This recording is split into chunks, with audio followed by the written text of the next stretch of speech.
Hey, we're Stone Brother, and we're here to give you the behind-the-scenes knowledge of some of our songs from our new album, New World Incorporated, and this is the behind-the-scenes of our song, Goetia, the opening track from that album. Yeah. So Goetia. It really started with the riff, the galloping riff. I mean, as you know, at the time I was big into a Dio thing, so it really started off kind of with that. And I guess the big story behind it was, as you know, we had just done a show at the Tea Room. I think it was the Tea Room. Yeah, the Tea Room, and driving back to university at stupid o'clock in the morning when we finished, and I finally got back to the old apartment, and I got into bed, and I, as songwriters do, start hearing this riff kind of subconsciously, and I went, I gotta get up and record that, otherwise I'm gonna forget it. So I did, and at some point later I sent it back to you. Probably around stupider o'clock in the morning. Stupider o'clock in the morning, yeah. So that's kind of where the riff originated from. And it was sort of good timing on that coming up with the riff, because when we were really into the meat and potatoes, as it were, of the album process, we had just finished up a lot of the pre-production stuff with some of the other songs, and I remember we needed like one more song for it, because none of the other ones we had were really like the opening track. We didn't have the big opener, and we were just sort of sitting around trying to figure out what we're going to do for that, and it was probably you said, well, I've got this big galloping riff that we could work on, so we started messing around with that, trying to put some stuff into that. Yeah, and that was designed to be the opening track from the album. Absolutely. Like we, for whatever reason, that said opening track to us. And I mean, it really comes out of that Dio thing that I was going through, and that's transpired into along with rock and roll later on, of course. But I mean, it was about the whole idea from the beginning was the witches and the magic and that sort of thing, coming from that university course that I took, witchcraft in the 17th century and whatever. So that was largely the inspiration behind that. Was that course that I was taking at the time in university. And I mean, you wrote all the lyrics on that one, I think. There was a couple of lines that you wrote. I don't remember off the top of my head, but there were a couple that were yours. But which is kind of funny, because it was you who took the university course, and then me who turned it into lyrics. I was not there for that class. I kind of wish I was, because it sounded really cool. But a lot of it was really, because you were telling me about the one part that you studied in that course, the Benedonti people, that Italian witch hunters of the 17th century, that had the belief of witches crawling into people's dreams in the middle of the night and stealing their souls away for rituals and whatnot. And I thought that was a really, more or less. I thought that was a really cool story, and could be something to turn into the Dio-esque power metal rock anthem kind of thing. I'd say it totally works. Yeah. Biggest issue I have with the lyrics is that there's not one single repeating line, so it took me a long time to memorize it. And you are welcome for that. But it's really cool that we were able to sort of take those lyrics that are very much about just witches as magical beings and entities, and sort of form fit it to the metaphor of the album itself, with the idea of that witch hunt thing in a more political context. Right. That I think that actually worked out pretty well. Yeah, well, the course was like, it started out with the history of that stuff, and then it sort of verged into the term witch hunt that we hear so much now. So I guess the song is sort of an extension of that. It's kind of a one-for-one on Makes sense. On that stuff versus what you might see now when people refer to witch hunting.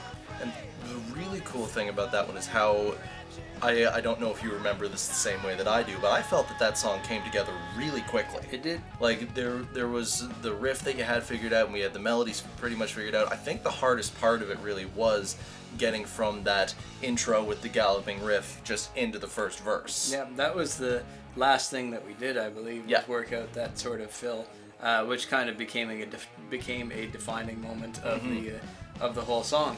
Yeah. Which, if I recall correctly, started as trying to, like, just hearing the drum fill, and I remember hearing the rhythm in my head to start with, and then trying to explain it, and I played it as it is on the record, and it just we all just kind of went, never mind, let's do that. That was the coolest thing I've ever done. It's like one of those really stupid moments in movies where they're like, say that again. Yeah. Say that again?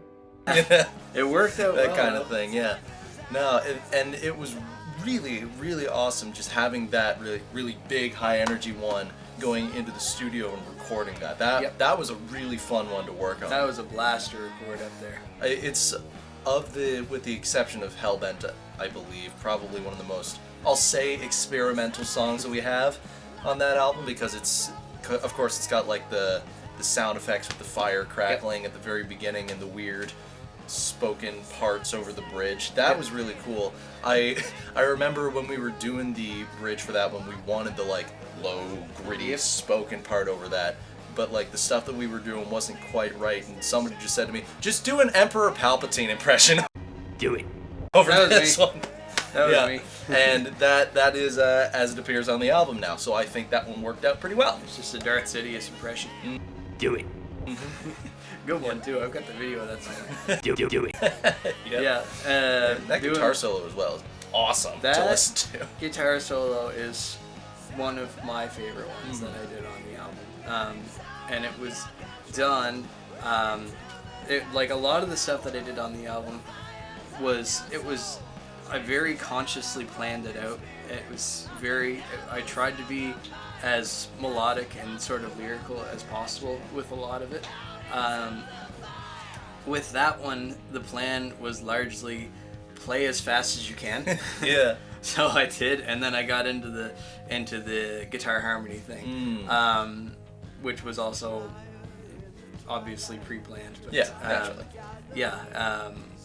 I remember working that out and sending it to you a few weeks before, and like we both agreed this is pretty neat. So It is kind of funny that there's a rainbow cover on the album, but Goetia is the one that has the most Ritchie Blackmore sounding guitar solo in it, just because of how fast and crazy it is. It is.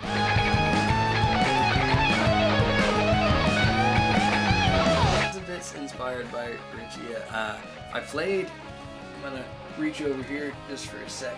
This is the actual guitar that I played for that solo, which is an LTD H500 that was gifted to the band by a friend named Mark Stevens. Thank you, Mark. And I love this thing. It's awesome. I won't get too technical with it, but it's a lot of fun. And it plays really, really well, and it plays really fast. Like you want to play fast when you play this guitar.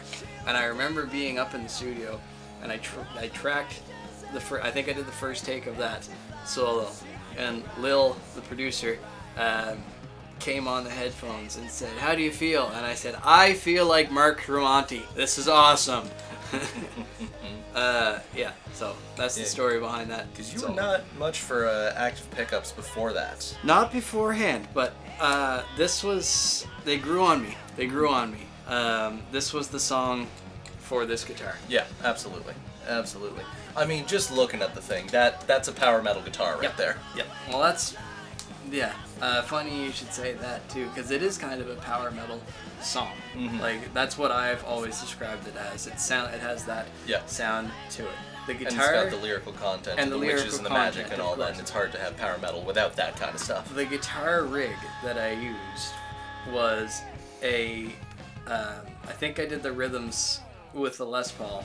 No, I did it with the Telecaster. Oh yeah. I did it with the Telecaster through a 1968 Fender Twin Reverb with a tube screamer in front of it, and through a Marshall 412 cab, which is essentially, to break it down, that's the kind of thing that the Rolling Stones use.